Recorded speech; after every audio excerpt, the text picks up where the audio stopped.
Então, sobre o adiamento de eleições, após o impasse com o chamado Centrão, a Câmara avançou em um acordo para votar a PEC, a proposta de emenda à Constituição, que adia as eleições municipais deste ano para novembro. Durante o fim de semana, líderes partidários e o presidente Rodrigo Maia conversaram para buscar uma saída, depois que o Centrão, pressionado por prefeitos, passou a se opor à proposta aprovada pelo Senado na semana passada, que adia para 15 e 29 de novembro o primeiro e o segundo turnos da disputa municipal.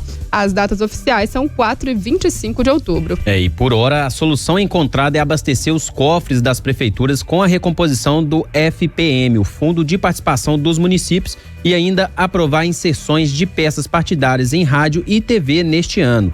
Com o acordo avançado, segundo as expectativas dos líderes, o adiamento das eleições pode ser votado nesta semana. E aí, para a gente entender melhor, como é que funciona essa questão do adiamento, essa possibilidade de adiamento das eleições municipais, a gente conversa agora com a especialista em direito eleitoral, Luciana Nepomuceno. Bom dia para você, Luciana. Ei, Carol, bom dia a todos aí, bom dia, Paulo. Um prazer estar de novo com vocês nesse meio virtual. Prazer é nosso. Ficar no estúdio, viu, Carol? A gente tá com saudade de você aqui, Luciana, mas a gente fazendo remoto aí, quando dá, quando é possível, para poder ajudar nesse enfrentamento realmente. Covid-19 aí, pandemia de coronavírus, que tá afetando tudo na nossa vida, né, Luciana? Inclusive essa questão das eleições aí. A gente já falou sobre isso mais no início da pandemia, sem saber se seria necessário ou não adiar. E agora a gente já, numa data mais próxima, realmente precisa tomar uma decisão, né? Verdade. O tempo foi passando, né, Carol? E com isso foi se aproximando a data e foi necessário que o Congresso já tomasse uma decisão a respeito desse assunto. Não dava para adiar mais. É claro que a gente ficou esperando para ver a evolução da pandemia, mas o que os especialistas todos falaram é que realizar a eleição realmente no dia 4 de outubro fica, em termos sanitários, inviável. Agora, Luciana, a gente está vendo uma discussão paralela que eu acho muito perigosa. Por conta do adiamento das eleições, a gente está vendo pressões dos políticos para obter recursos que não eram previstos no processo eleitoral do dia de outubro. Como há o adiamento, estão pedindo maior tempo de campanha, aumento de recurso, de recurso financeiro. A lei não é rígida nesse sentido? Ela não diz, olha, só pode isso e só poderá isso se adiar as eleições? Paulo, essa que sempre foi nossa grande preocupação desde o início da pandemia, quando começou a cogitar sobre a possibilidade do adiamento. A nossa preocupação, e eu falo nosso, do Conselho Federal, eu coordeno lá um grupo de trabalho que cuida exatamente dos reflexos da pandemia nas eleições, era que fosse alterada a data, exatamente em razão da crise sanitária, mas que não se flexibilizassem os outros marcos, as outras regras da legislação. Porque nós sabemos que a matéria vai para o Congresso, abre-se uma lacuna e ali se colocam proposições, muitas vezes, que elas não são cabíveis dentro de um espaço de normalidade. Aí aproveita-se aquela brecha, aquela excepcionalidade causada pela pandemia para poder flexibilizar as nossas normas. Nós temos que lembrar aqui, Paulo, que existe um princípio chamado princípio da anualidade. O que significa anualidade? Toda regra que vai alterar o processo eleitoral, ela tem que estar em vigor 1 ano antes das eleições, exatamente para evitar, com isso, decisões casuísticas. O que é decisão casuística? Que vai beneficiar um ou outro candidato. Existe essa regra da anualidade.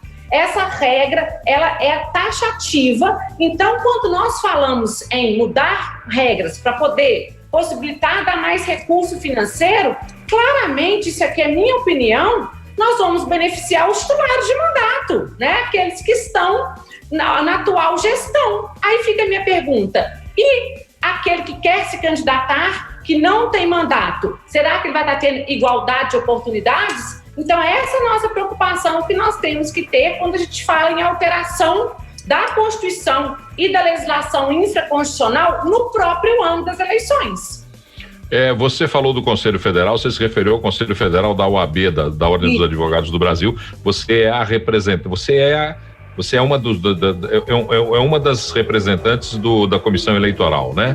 Não, lá Federal. Eu coordeno o grupo de trabalho. Você coordena o grupo de trabalho específico das eleições e pandemia, Paulo. Então, inclusive, eu tive semana passada na audiência pública que teve, né, virtualmente no Senado Federal, exatamente para discutir o assunto do adiamento das eleições. E é sobre isso que eu queria te perguntar. Você teve nessa reunião virtual, você até publicou alguns dos trechos dessa reunião, e o TSE, como é que tem visto isso? Que movimentos o TSE tem feito para, de certa forma, não permitir esses casuísmos e esses abusos que a gente tem certeza, na hora de discutir emergências, a gente coloca um monte de coisa que é penduricalho.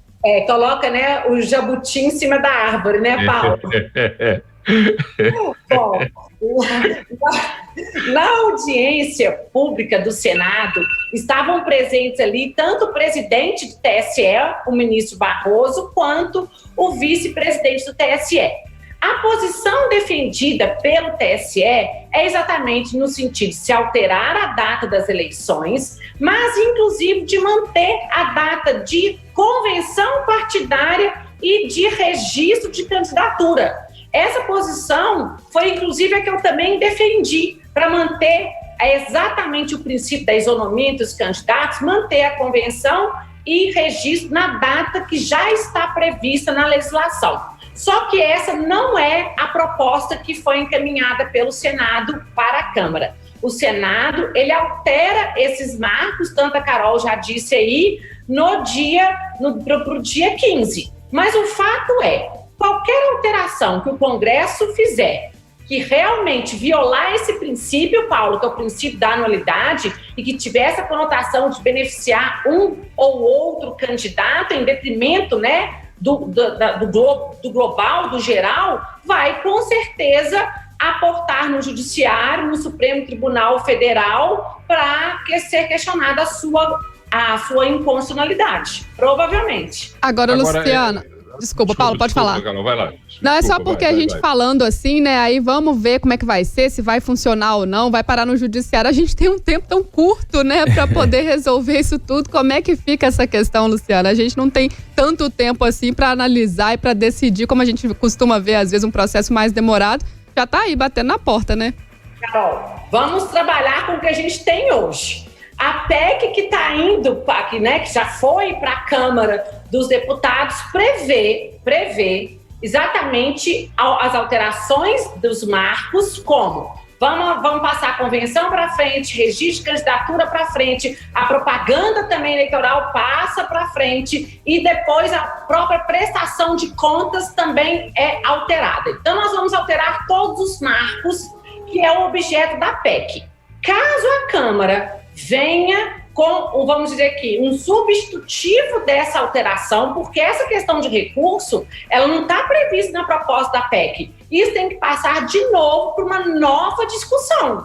Então, não é, quando eu falo em constitucionalidade, isso é uma questão posterior que nós vamos analisar. O que eles têm que votar agora é votar a proposta de emenda que saiu do Senado. Se vier com novas proposições, e essa aí não está incluído na proposição inicial, é a nova abertura para o debate, é nova discussão, volta para o Senado para discutir. Então não é tão simples igual nós estamos imaginando, não. O fato é que a posição inicial da Câmara, pelo menos no finalzinho da semana passada, era ser contra o adiamento, né? Já existia, assim, um burburinho de que a maioria dos deputados era contrário ao adiamento. Agora a pergunta é, como é que se faz o adiamento em meio de uma pandemia com o risco de colocar os eleitores a uma situação de risco na hora que for lá votar? Principalmente, eu queria deixar esse dado aqui, vocês sabiam que as urnas eletrônicas, elas não permitem o modo digital da biometria, álcool em gel? Então você não consegue nem colocar álcool em gel para poder colocar o dedo lá na urna. Então nós temos os limites que já foram colocados na PEC para a aprovação da Câmara. Se a Câmara quiser introduzir alguma alteração que não está prevista nessa proposta inicial, nós vamos ter que passar de novo uma nova discussão nas duas casas, né, bicameral, que a PEC exige. A PEC, ela exige um quórum muito qualificado, né, chamamos assim, um quórum complexo, qualificado para sua aprovação. Então não é simplesmente, vamos negociar e vamos colocar o que a gente bem entender assim, que vai ser aprovado. É engraçado que você tocou num assunto aí que foi motivo de roda de conversa por telefone aqui com alguns amigos, falando sobre o álcool em gel nas urnas com a digital, porque tem pessoas já dizendo que os próprios smartphones estão deixando de reconhecer as digitais quando você passa o álcool em gel. E a pergunta era essa mesmo, a gente estava um grupo de jornalistas conversando, e se usar a urna e tiver que higienizar a mão com álcool gel, será que não vai dar problema? Você já adiantou essa questão aí. Mas a outra questão é, alguns candidatos, por exemplo, que exercem atividades de comunicação, eles a partir de amanhã já não poderiam, pela lei anterior, já não poderiam estar presentes em nenhum veículo de comunicação atuando como profissional de comunicação. Permanece isso ou já tem a possibilidade de alteração? Paulo, essa pergunta é excelente e serve não só para profissional de comunicação, mas também para todos aqueles que têm que se desincompatibilizar. Exemplo, nós temos servidores que querem concorrer, que têm que sair com 3 meses antes das eleições. Então, a pergunta que tem sido me feita constantemente: o que eu faço? Eu sou pré-candidata, eu saio, não saio, estou proibido de apresentar meu programa. Então, vamos supor, você, Paulo, vai sair como candidato a prefeito ou a vereador. Mas isso comigo não, por favor, não justifique. Aí, nós temos na PEC, ela altera essa data para o dia 11 de agosto. No caso específico dos apresentadores ali desses meios de comunicação. Só que, o que a gente tem que lembrar aqui para todo mundo, a PEC está em tramitação, ou seja, ela ainda não foi aprovada. Então, qual é a regra que vale hoje? A que está prevista na Constituição. Eleição no dia 4 de outubro. Então, o que nós temos que ter em mente é, enquanto a PEC não for aprovada, ela não tem eficácia, ela não tem ainda valor no mundo jurídico. Então, nós temos que usar as regras que estão vigentes. E as regras hoje vigentes é a regra que prevê a eleição no dia 4 de outubro. Então, nós temos que trabalhar como se nada tivesse alterado, como de fato ainda nada alterou. Nós temos uma proposta que está em discussão agora na Câmara. Então, se a pessoa tiver que proibir a proibição de ir para o rádio, dar entrevista, apresentar o programa, ela já vai valer para agora. Tá aí, então, a gente conversando com o Luciano Nepomuceno, especialista em direito eleitoral, falando pra gente aí sobre o adiamento das eleições, essa possibilidade, como que isso tem sendo discutido aí, como é que funciona essa questão da PEC, batendo um papo, esclarecendo nossas dúvidas aqui realmente, porque eu acho que um processo inédito também, a gente surpreso com tudo isso, né? Luciana, muito obrigada por esse tempinho, mais uma vez um prazer, que espero que a próxima vez você possa vir até o estúdio presencialmente, viu? Eu vou de máscara, Carol. Beijo, gente, obrigada. E o negócio é assim, Carol, e tem mais, as máscaras que a Luciana tá usando são cada uma mais fashion que a outra, viu?